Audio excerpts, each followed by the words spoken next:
आपको लगता है जैसे युगों तक वो दुख बरकरार रहा है। ऐसा भी आपने जरूर अनुभव किया होता है। पहुंचे, अब जब आप क्राउन पर पहुंच जाते हैं, सहस्रार पर पहुंच जाते हैं, तो सिर में चींटियों के चलने जैसा अनुभव होने लगता है। दोस्तों, क्या आपने कभी टाइमलेसनेस वाली स्थिति को अनुभव किया है? अर्थात समय के अंतराल से पार चले जाने वाली स्थिति का आपने कभी भी अनुभव किया है? आज मैं आपको विस्तार से टाइमलेसनेस वाली सिचुएशन के बारे में बताने वाला हूं और ये वीडियो बहुत ही मज़ेदार होने वाला है। जी हाँ, सेल्फ अवेकनिंग मिशन से संजीव मलिक।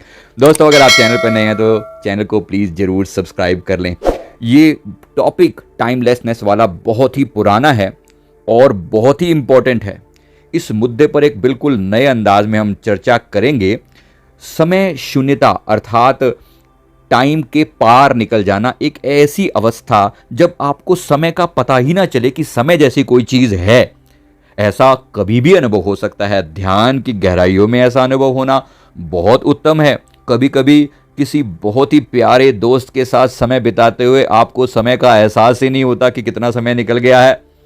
और कभी कभी दुख की घड़ियां बहुत ज़्यादा छोटी होने के बाद भी, मतलब 1 घंटे की दुख, आपको लगता है जैसे युगों तक वो दुख बरकरार रहा है। ऐसा भी आपने जरूर अनुभव किया होता है। तो इससे जो टाइमलेसनेस का जो प्रिंसिपल है, ये रिलेटिव है। मानो आप फील कर रहे हो, हर व्यक्ति इसको फील कर पाए ऐसा बिल्कुल भी जरूरी नहीं है, पर यह अनुभव होता है।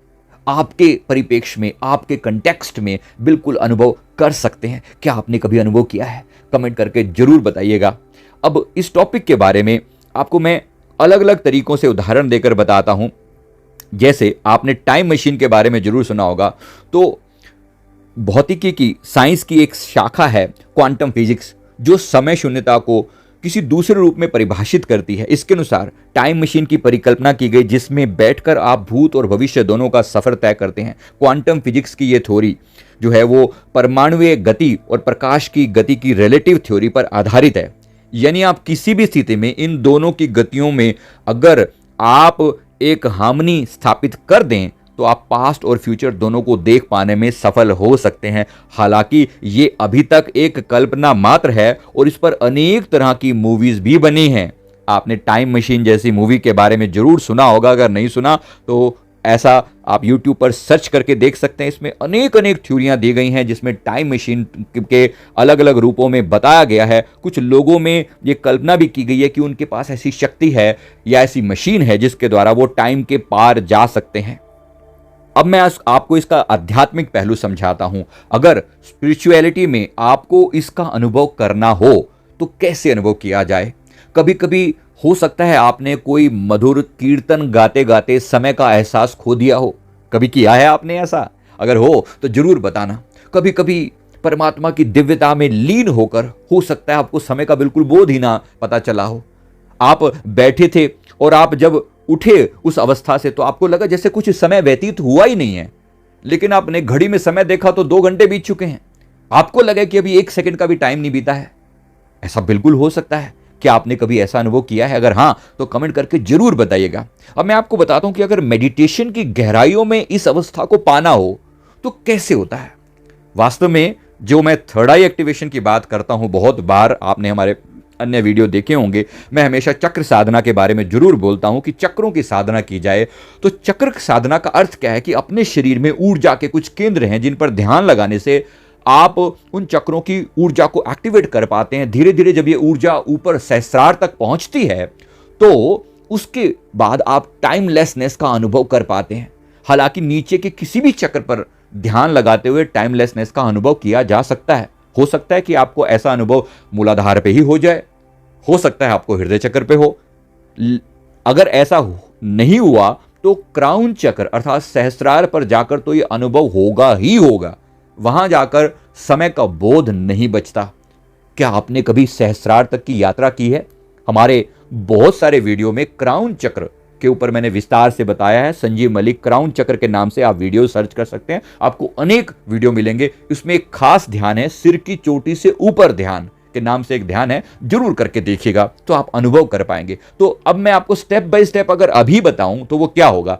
चक्र जागरण की इस क्रिया का पहला जो चरण है वो है मूलाधार, यानी रूट चक्र से शुरू किया और उसके बीज मंत्रों की चैंटिंग करते हुए, उसके चक्र जागरण की प्रक्रिया को पूरा करते हुए आप धीरे धीरे आज्ञा चक्र तक पहुंचे। तो मूलाधार से स्वादिष्ठान से मणिपुर होते हुए, हृदय चक्र से होते हुए, और फिर आप थ्रॉट चक्र पर पहुंचे और वहां से पहुंचे थर्ड आई पर, थर्ड आई से क्राउन पर। थर्ड आई और क्राउन यानी कि जब आप वहां पहुंच जाते हैं तब आपको बहुत सारी दिव्य अनुभव तब तक आपको मिल चुके होते हैं। तो इसके लिए अभ्यास लगता है, समय लगता है, आपको ईड़ा, पिंगला और सुषुम्ना नाड़ियों को जागृत भी करना होता है। इसके ऊपर हमारे बहुत सारे वीडियोस दिए हुए हैं। कुंडलिनी जागरण भी कुछ लोगों को अनुभव होता है। जैसे भी आप क्राउन पर जरूर पहुंचें। जब आप क्राउन पर पहुंच जाते हैं, सहस्रार पर पहुंच जाते हैं, तो सिर में चींटियों के चलने जैसा अनुभव होने लगता है और वहां पर इसका दूसरा चरण शुरू होता है। तो दूसरा चरण क्या है, दूसरा स्टेप क्या है? दूसरा स्टेप है कि आप मन के सभी अलग अलग लेवल्स को पार करने लगते हैं। तब आपका अपने काम, क्रोध, लोभ, मोह, अहंकार आदि सभी नकारात्मक पहलू आपके जीवन में समाप्त होने लगते हैं। तो आप बहुत लंबे समय तक ध्यान की उस गहरी अवस्था में टिक पाते हैं। इस गहरी अवस्था का ही दूसरा नाम समाधि के रूप में पतंजलि योग में बताया गया है कि आप समाधिष्ठ होने लगते हैं। आपको कभी कभी झलक आने लगती है, तब यह है द्वितीय चरण। तीसरे चरण में आपकी यात्रा यहीं समाप्त नहीं होती, अब आपको सहज ही आप उस अवस्था में रहने लगते हैं। यानी कि जो पहले कभी कभी होता था, अब वो बहुत लंबे समय तक रहता है। अर्थात आपका ध्यान क्राउन चक्र में कंटिन्यूसली बना रहता है। क्या आपने इस अवस्था का अनुभव किया है, या आपने दूसरी अवस्था का या पहली अवस्था का अनुभव किया? तो जरूर कमेंट करके बताइएगा। जब तीसरी अवस्था आती है तो यहां पर आपकी अंदर टाइमलेसनेस की अवस्था का पहुंच पाना बहुत आसान होता है। अनेक बार आपको लगेगा कि आप अभी बैठे थे और अभी उठ गए ध्यान से, लेकिन वास्तव में जो समय था वो 1, 2, 3, 4 घंटे भी बीत जाता है। ये वही अवस्था होती है जिसमें पहुंचने के बाद अनेक योगी जो हैं वो लंबे समय तक टिक पाते हैं। शुरू में इसकी अवस्था एक शुरुआती तौर पर ये 3-4 घंटे की समाधि होती है और उसके बाद एक लंबी अवस्था समाधि की आती है। अब मैं नंबर 4 पर उसी समाधि अवस्था का बयान करता हूं। तो 4 नंबर पर है समाधि अवस्था, यानी वो अवस्था जहां पर आप समाधान में उतर गए, जहां पर समाधि के 2 पार्ट होते हैं, सविकल्प समाधि और निर्विकल्प समाधि। अर्थात वहां कोई विकल्प बचा ही नहीं, वहां पर केवल एक परम शून्यता होती है। उस परम शून्यता में आप अपनी चेतना का विस्तार अनुभव करते हैं। आप ऐसा अनुभव करते हैं जैसे आप हैं ही नहीं, ये शरीर नहीं है, आप एक विराट चेतना है। और ऐसा अनुभव होता है कि जैसे आप पूरे ब्रह्मांड में फैले हैं। आपका ये शरीर का बोध तो कभी का समाप्त हो चुका होता है। जैसे ही आप इस शरीर की बोध को छोड़ पाते हैं तो वहां पर मन भी नहीं बचता, विचार भी नहीं बचते, भाव भी नहीं बचते, और केवल एक चेतना का, कॉन्शियसनेस का ध्यान वहां पर बना रहता है। और वो जो चेतना है वो विराट है, वो एक शरीर तक सीमित नहीं है। वो ऐसा लगता है कि जैसे पूरे ब्रह्मांड में फैली हुई है। और क्योंकि वो पूरे ब्रह्मांड में फैली हुई है, उसका कोई और छोर नहीं है, वहां पर टाइम एग्जिस्ट नहीं करता। और आपको बहुत लंबे समय तक आप समाधि में उतर सकते हैं। ऐसी अवस्था को ही मैंने चौथी अवस्था की बात कही है। यही है टाइमलेसनेस की स्थिति। अनेक लोग इसमें परम आनंद की अनुभूति करते हैं। हमारी थर्ड आई की क्लास में हम घंटों तक इस अवस्था में बैठे रहते हैं, और इसके बाद योग समाधि की क्लास में हम योग की, समाधि की अलग अलग अवस्थाओं में ये आनंद जो है वो पाते हैं। आपको भी कभी अनुभव करना हो तो आप इन क्लासेस को चाहे तो ज्वाइन कर सकते हैं, चाहे इनके कुछ अनुभव यूट्यूब पर देख सकते हैं। अनेक चीजें मैंने यूट्यूब पर समाधि के बारे में बताई हैं, प्लीज उन्हें फॉलो करके देखें। संजीव मलिक समाधि वर्ड सर्च करें तो आपको बहुत कुछ पता चलेगा।